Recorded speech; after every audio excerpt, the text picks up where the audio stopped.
بسم الله الرحمن الرحيم. والنهارده حلقة جديدة هنتكلم على موضوع الكابتن سيد عبد الحفيظ طرحه امبارح. طبعا قبل ما نتكلم على موضوع ماتش الزمالك وبيراميدز، وناهيك بقى ان الزمالك اتشمط الزمالك اتشمط 3 من بيراميدز امبارح، فهنيجي لموضوع بيراميدز ده. بس خلينا في نقطة الكابتن سيد عبد الحفيظ اتكلم فيها امبارح مع فايق، عجبتني قوي، وهي ان ليه الاتحاد الافريقي مد القيد لحد 21/2 او 28/2 او اخر الشهر يعني. فقال لك الحمد لله ان ايه ان الاهلي جاب صفقاته وجاب لعيبته، والا كانت قال ان القيد اتمد. هي العائلات الزملكاويه بقى كان هيقول لك ان القيد اتمد لصالح الاهلي، ان الاهلي بقى يأيد لاعيبته ويأيد صفقاته ويأيد مش عارفه ايه والهري اللي انتوا عارفينه. وكأن الكابتن سيد عبد الحفيظ بيعمل اسقاط على العقليه الزملكاويه البليليه، اللي هي البليله اللي حسيتها وعارف جو المؤامرات والاكشن اللي هم عايشين فيه، وهيطلع يقول لك ايه؟ ده القيد اتعمل عشان خاطر الزمالك، عشان خاطر الاهلي، ده هم زودوا مدوا فتره القيد عشان الاهلي يشتري لعيبه. ولكن بفضل الله الاهلي كان جاب اللعيبه وايد وخلص والموضوع انتهى. ولكن عجبني اسقاط الكابتن سيد عبد الحفيظ زي ما قلت لكم. قال لك ايه؟ قال لك ان لو كان الاهلي ما كانش جاب اللعيبه كان هيتقال ان القيد اتمد عشان خاطر الاهلي. طبعا هو مش عايز يقول لك جمهور الزمالك، ولكن هو قال لك كانت في ناس هتطلع تقول ان القيد اتمد عشان خاطر وكأن هو عارفهم، وسبحان الله هو الوحيد اللي كان بيعرف يتعامل معاهم وبيعرف يتعامل مع العقليات الغريبه دي اللي احنا بنعيش معاها. طبعا زي ما انتم عارفين، نرجع بقى الماتش الاسيوطي مع الزمالك. وطبعا بعد الماتش بتاع الاهلي والاسيوطي، وطلعوا بعض جمهور الزمالك او معظم جمهور الزمالك باعلامهم بصفحاتهم بالسوشيال ميديا بتاعتهم، ويقول لك احنا هنجيبوا حقكم واتفرجوا علينا وتعلموا مننا، هنعرفكم ازاي تكسبوا بيراميدز وازاي مش عارفه تعملوا ايه وبتاع. وراحوا هوب امبارح مشموتين مشموتين 3 صايمه، اتشمطوا 3 على الصايم. يعني انتوا، هو طبعا هي ايه، هي حاجه تزعل، لان انا كده كده اصلا مش فارق معايا مين. يعني هما الفرقتين ممكن الاستاد يولع بيهم عادي، الاتنين يخسروا مفيش مشكله، الاتنين يتعادلوا، فاهمين؟ انا كده مش فارق معايا. ولكن اللي يزعل ايه؟ ان هما لما تجربه بيراميدز اتعملت، كل الاعلام الزملكاوي طلع قال لك ايه؟ قال لك اخيرا ده الاهلي مش هتقوم له قومه. ده وراحوا حطوا ايديهم في ايدين، يعني كل واحد عنده غل وحقد وكره للاهلي راح حط ايده في ايد بيراميدز. كان هي تجربه بقى فريده من نوعها وتجربه جديده، وكلهم حطوا ايديهم في ايدين بعض عشان يحاربوا الاهلي، وكلهم وقعوا وفنسوا، والاهلي مكانه زي ما هو ثابت. يوم يقول لك ايه؟ ان هنجيب حقكم وانتم معرفتوا، هنعلمكم ازاي تكسبوا بيراميدز وبتاع، وكاننا ما كسبناش قبل كده خالص، كاننا ما خدناش منه كاس ولا خدنا منه سوبر افريقي، سوبر محلي ولا اي حاجه. ولكن عيش الوهم مع الزملكاويه اللي هم اصلا كده كده عايشين في الوهم وفي السراب وفي في الترمخه اللي هم عايشين فيها، بدل ما يعني يشغلوا نفسهم بمشاكلهم اللي عندهم والكعبله والقلق اللي عندهم، بداوا يلسنوا ويلقحوا كالعاده زي النسوان. منهم اللي يطلع يقول لك اصل الموارد تتقسم، وانا رديت عليه او رديت على معنى كلامه يعني. واللي منهم اللي يقول لك احنا هعلمكم ازاي تكسبوا بيراميدز. راح بيراميدز ماسكهم امبارح شمتهم 3. طبعا انتوا عارفين ان الفتره الاخيره دي ماتشات بيراميدز يعني ايه. يعني لو تفتكروا نرجع كده لورا شويه، لو تفتكروا امير مرتضى منصور لما طلع على الهواء مباشره وقعد يعمل بايده كده، انا المنافس بتاعي، فاكرين؟ انا المنافس بتاعي السنه دي، انا المنافس بتاعي السنه دي بيراميدز. فاكرين الحركه اللي هو كان بيعملها دي؟ قال لك انا المنافس بتاعي بيراميدز وبتاع. هل احنا بقى هنطلع نقول لك ان المنافس بتاعي دلوقتي بقى بقى الاسيوط، بقى بيراميدز، ما بقاش الزمالك؟ يعني ماتشات القمه بقت ماتش الاهلي وبيراميدز هي ماتشات القمه، مش الاهلي والزمالك؟ يعني مش فاهم. طب انا دلوقتي الحاجه الوحيده، يعني يمكن الحاجه اللي الزملكاويه مش واخدين بالهم منها، ان بيراميدز بدأ ياخد مكانهم، بدأ ياخد المركز الثاني مكانهم، بدأ يشارك في دوري الابطال مكانهم. ده حتى واحد من عندهم طلع يقول لك ايه؟ مباراة ما بين اول الدوري وتاني الدوري. انا مش فاهم هو بيحفل على نفسه ولا بيحفل على مين. فانا عشان زي ما قلت لكم، والله احنا ربنا ابتلانا بشوية منافسين مضحكين، اللي هو هدفه ان هو يضحكك. هو بيضحك، هو اي كلام، واي المهم ان انت تضحك. هو عايز يبسطنا. يا عم متشكرين منكم. ولكن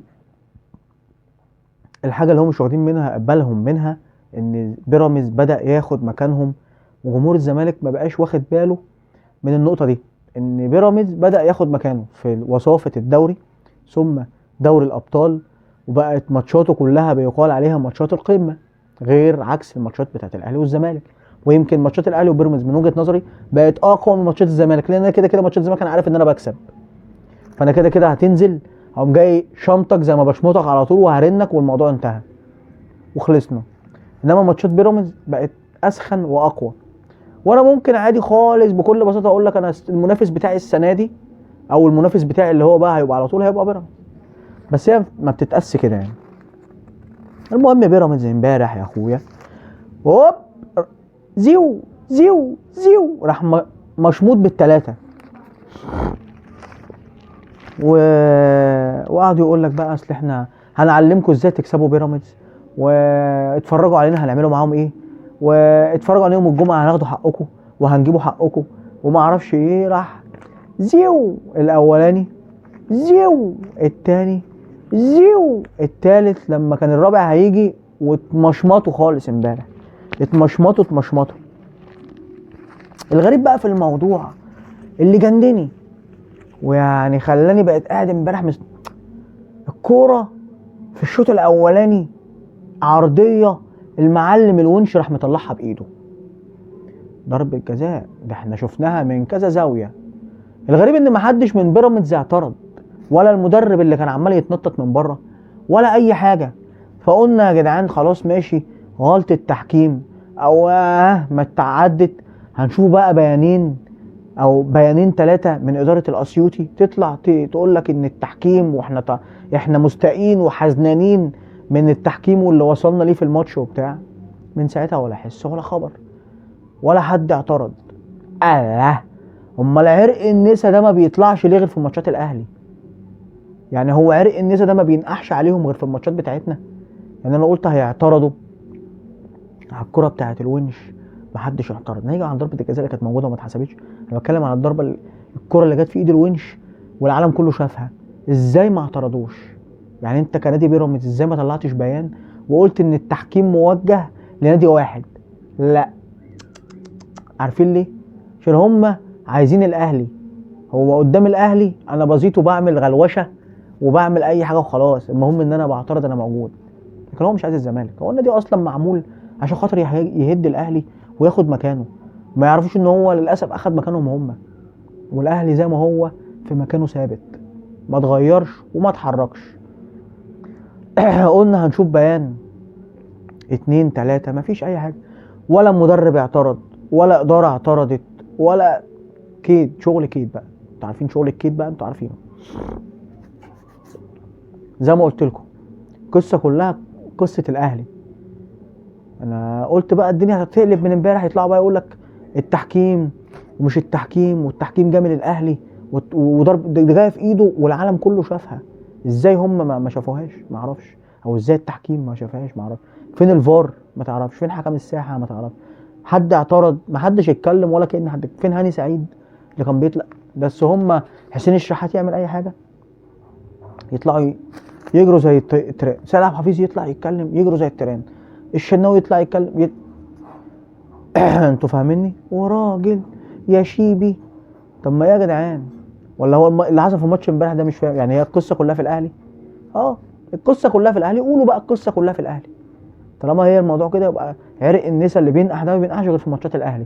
البيانات والحكايات والحبشتكنات ما بتطلعش غير في ماتشات الاهلي، عشان تاكلوا عليها عيش، عشان يذكر اسمكم جنبه. غير كده انتوا ما حدش بيسمع لكم صوت. والله حاجه غريبه في منتهى الاستغراب. يعني الموضوع بتاع الاعتراضات دوت وبتاع، انتوا متخيلين نادي اتعمل، جابوا اعلام، اشتروا الاعلاميين كلهم يعني بدون ذكر الاسماء، واشتروا قناه، واشتروا محللين، واشتروا مش عارف عشان يحاربوا الاهلي وسخروا كل حاجه متاسف عشان شويه برد بس مستوي. وسخروا كل حاجه لمهاجمه الاهلي وضد الاهلي، ومع ذلك سبحان الله بيراميدز في الاخر اخد مكانهم هم، الوصافه بتاعتهم هم خدها، وطردهم هم للمركز الثالث، والاهلي ثابت زي ما هو. بس مبادئ يا جدعان، دي مبادئ واسس وتاريخ وانجازات، مش يوم وليله. القصه مش قصه فلوس على فكره. بكره الزمالك ينزل من الثالث للرابع للخامس، ويبقى امنيه حياته اللي هو ما يهبطش، وان هو يكمل في الدوري الممتاز. ويا مين يعيش ويشوف الزمالك تاني بياخد دوري ولا بياخد بطوله؟ طالما بيراميدز موجود بقى. انتوا فاكرين الكلام ده كانوا بيقولوه؟ يقول لك مين يعيش ويشوف الاهلي بياخد بطوله؟ ما شموهاش. كل 20 سنه يشموها مره. خدوا الدوري مره قال لك بس ده احنا نادي كبير، ده احنا نادي الالقاب، ده احنا افريقيا تعرف امجاده. اللي هو بقاله 23 سنه مش عارف ياخد دوري ابطال. ولكن احنا اتعودنا منهم على جو المؤامرات وجو الخزعبلات وجو الحكايات اللي هم عايشين فيه ده. الله يكون في، بدل ما ينشغلوا بالمشاكل اللي عندهم، ماسكين لنا بقى وعمالين يلقحوا زي النسوان اللي هي مش لاقيه شغله. انت واقف فاهمني؟ كل واحد يطلع لي على قناه ولابس لي سماعات ساوند في دماغه، لابس لي حاطط لي عربيه على دماغه، وطالع يقول لك اصل الاهلي والموارد والفلوس والديني. وانا جاي انت بتعاير يعني، انت بتجيب يعني، انت بتعاقبني عشان انت فاشل وواقع، فانا المفروض ان انا اتلام على ان انت فاشل وواقع؟ ناس غريبه وعقليات غريبه وحاجه الله المستعان. زي ما قلت لكم والله احنا ربنا ابتلانا بشويه منافسين مضحكين. المهم ان انا امبارح اتبسطت وعملت حفله على الفيس رهيبه. الزمالك امبارح اتشمط 3 صايمه. هو ده مقامك يا ابني عشان تعرفه. وزيزو ابو 100 مليون لسه هتديله 100 مليون؟ ده لاعب امبارح ما قدمش اي استفاده هتديله 100 مليون؟ ده ولا 50 مليون، ما عملش اي حاجه. فين زيزو؟ كان فين بقيه اللعيبه اصلا؟ ولا اي حاجه. هو ده اخركم، ده مقامكم، تتلبوا وتفنسوا. بس كان دول ولا دول؟ ده كده كده اللي بيجي قدامنا بنخلص عليه، بنفلقسه. فكل واحد عارف مقامه، كل واحد عارف مكانه، وانا مكاني ثابت ما اتغيرش، محافظ عليه. دور الباقي عليكم انتوا اللي واقعين ورايحين في 60 داهيه. ان شاء الله الحلقه دي تعجبكم.